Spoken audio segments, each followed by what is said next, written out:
What is up, YouTube? We are back for more shitbox shenanigans. So we're still working on the cage. That's a separate video. But for this video, we got all this that's ugly and crusty, and also self-clearancing my headers. So we're gonna do away with that. And we're gonna go with this. We got some nice UMI upper and lower control arms set up for coilover. Got Viking coilovers, double adjustable. And then while it's apart, also have Blazer spindles.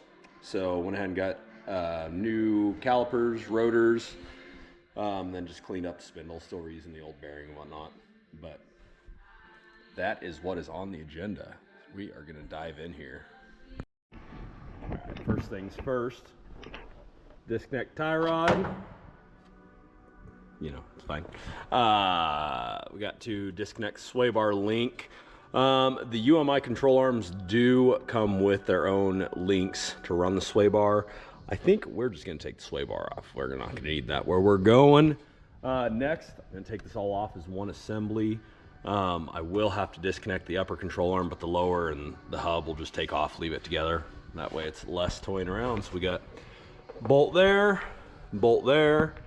We're gonna cut this thing because it's probably not gonna come apart.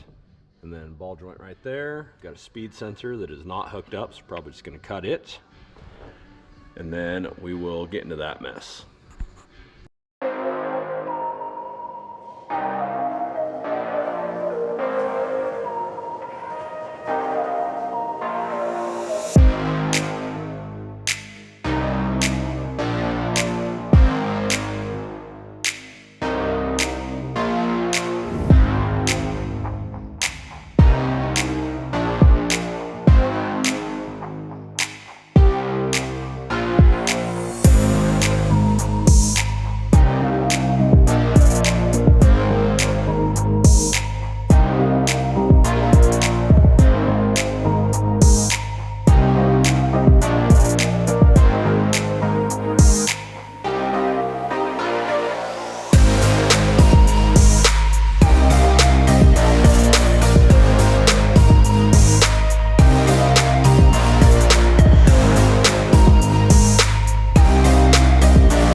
Small grenade here.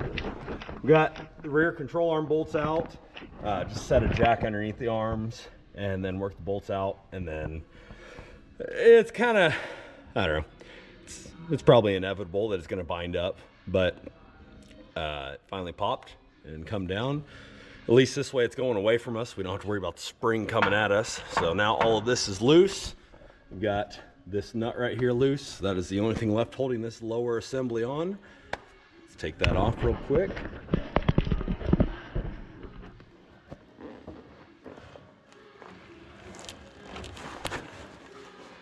Let's get the spring out of here, a little less weight.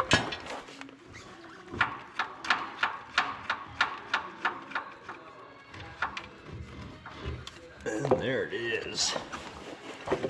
Get rid of this chunk of iron and move on to the next. Alright, so on these front ends, the alignment is set by shims back here in between your, oh, there's a proper term for this, anyway, whatnot. You got two studs sticking out, two nuts on the back side there. We'll get those loosened up, pull our shims out, and then we'll go ahead and take them off the rest of the way, and hopefully we're lucky enough that it's going to clear everything back there, but a sneaking suspicion that steering shaft's going to be in the way. At the very least. So we'll see what happens here. It does help, if possible, to loosen the nuts on the end here, so that'll allow it to pivot without fighting the bushing. That side, probably not gonna happen. Several painful minutes later, I got those out. I kind of forgot about my other shims here. Grab those before they go everywhere. You know what, never mind, I don't care. They're just gonna go everywhere. All right, moment of truth here. So now this doesn't pick up because the control arm, the bushings are still too tight. Well, in theory, this slides backwards with enough encouragement from outside sources. Get back. So if you just kindly pry up on it and then beat the of it with a hammer,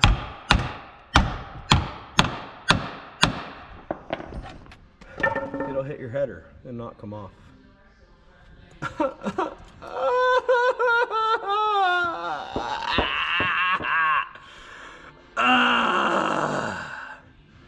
Stay tuned. So Mr. Sawzall and I had a nice conversation with Mr. Control Arm, and he decided he was gonna come out. Come the fuck out, Mr. Control Arm. Just get out of there. Lost my cool. Anyway, so I've cut it a lot and it still won't come out. We're in a position now where it's doing things. I don't know what these things do for me. I don't know that it's of benefit, but it's doing stuff.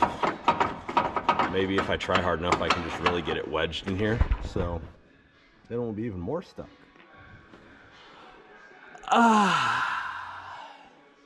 It's wondrous. I love it.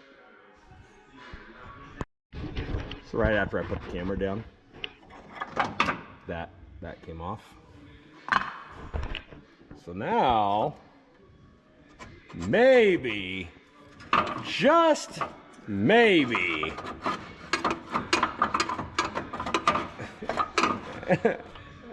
just come off.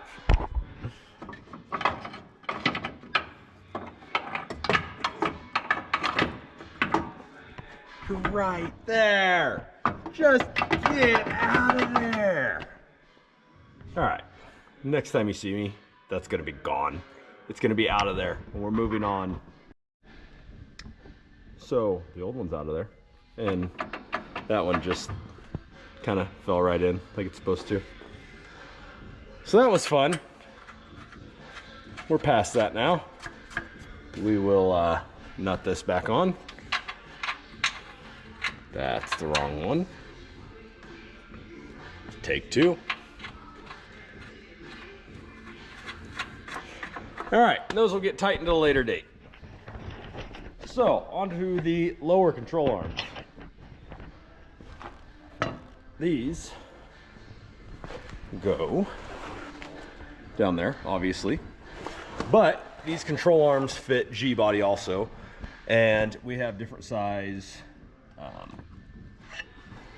whatever you want to call it, sleeves inside here. So we need to swap these out. Just this one, that one back there is a smaller bolt, the front one's bigger. Swap that out. Have my other hardware over here. And this comes with a bigger sleeve right there. So then this bolt fits through. So we got that swapped out. It does come with a little bit of grease, so I'll take those back out and grease them. And then we need to put the coilover bracket on.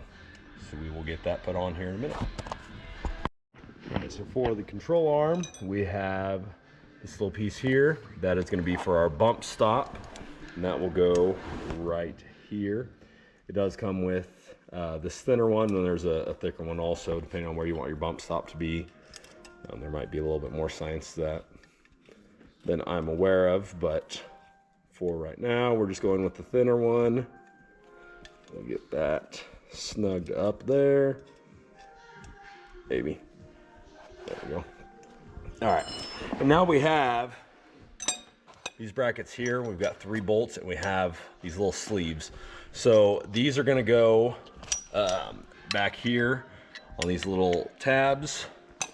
And then these smaller sleeves are gonna be to properly align your coilover. So we will take this, and we'll see if we can struggle our way through this one-handed. That'll go there. That will sit right about there. And that goes through like so. And then the washers, it only comes with 6 washers, so I'm not gonna say I'm doing this the right way, but what the fuck? Oh my God, I hate my life. I just realized I installed the other side wrong. These two have small holes. Those two on the other side have big holes that these fit through. Oh, so much makes sense now. I have to take the other side apart. So on this lower control arm, the coilover mounts, you're gonna have 4 of these little tabs, look about the same. 2 of them are gonna have a smaller hole like this, 2 are gonna have a bigger hole like that. I just found this out the hard way. Use one of each for each side. So we've got the control arm assembled now. Got the lower mount put on. And like I said, you're gonna have a bigger hole on one side than the other, and the reason for that is that way these bushings that are gonna center your coilover can slide through from the outside while you actually have this attached. We got our bump stop put on there. Otherwise, that's all we're gonna do with the control arm. Put that back in there.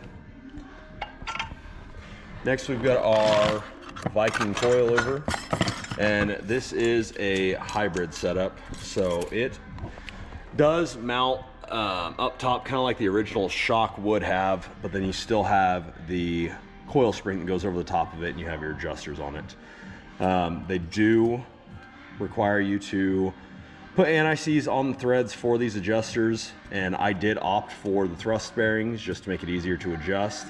They want anti-seize on that too, so I don't know about you guys, but I just love anti-seize. Gonna get it freaking everywhere. So we'll get all this lubed up here. Otherwise, when these do come, this lower bearing is not in it. It just slides in there, and you got a couple snap rings, one on each side, that hold it in place. So simple enough. Put that together. We will get the shock greased up, and then I will show you the next issue I run into here. So on this side, I actually didn't have any issues for some reason. Got the lower control arm bolts just set through there, and then I got the coilover in place, but we're real close, the coil spring, to this back part of the frame, and actually on the other side I could not get it to go up. Right now I've got the suspension jacked up a little bit just to see how it would clear, but when it's down, I have the coil spring in the right spot, so maybe that was my issue on the other side. I just didn't have it lined up, but you can see the coil spring is actually sitting further back than where that frame is right now.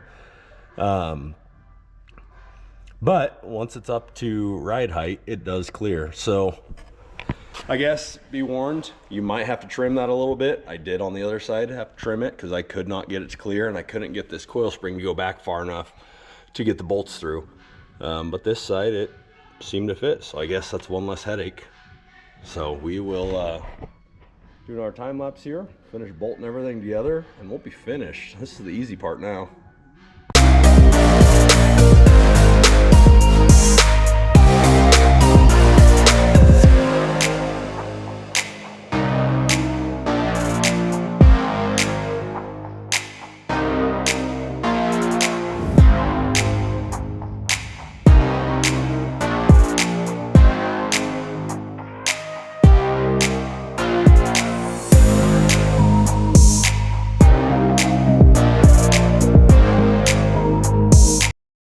It's done. I need to tighten these upper bolts still, but we're not going to suffer through that right now. Otherwise, do have the extended ball joints, so that's why that looks a little goofy, but it is tightened all the way down. We got the lowers tightened down, and then coilovers are installed. So got both sides finished up here. I did the other side first, so I kind of knew what I was going to have to struggle through here. but we got her going. Whenever we get finished up with the cage, we'll get it set on the ground and get the ride height set. But it's going to be a hell of an upgrade from what we had, the brakes especially. So, she ready to race. Quick little addition that we'll throw in on this video. It's the next day, but I had this vision, and why I have no idea, but I was Facebook Marketplace shopping 2 years ago, mind you, and I saw something that I wanted, and it was free, and I fucked off and I didn't get it picked up rather, it was free. And ever since I've wanted one, and I have looked and looked and looked, and they're impossible to find for this particular truck. So after 2 years, I messaged the original seller and asked him if he knew where it ended up. And I got a hold of the person that picked it up. Drove 3.5 hours one way today, but I got a topper. It is specifically for this truck, for the step side. And they're impossible to find. I've found probably hundreds of toppers for normal S10s, but you cannot find one for a frickin' step side. And I have looked and looked, and so I hunted it down. And it was a real kick in the shorts because, mind you, the original person that listed it had it for free, and I did not get it for free. I had to pay for it, along with driving 7-hour round trip. But we got a topper. So once the rear bars are in for the roll cage, it'll hide the bars, it'll hide the fuel cell, it'll hide the battery in the back. I'll have to get a different tailgate for street driving. They won't have the wing because right now that interferes and looks a little ridiculous. But it's gonna be just another little, your grandpa's S10 cruising down the road, unsuspecting little S10. I can't wait.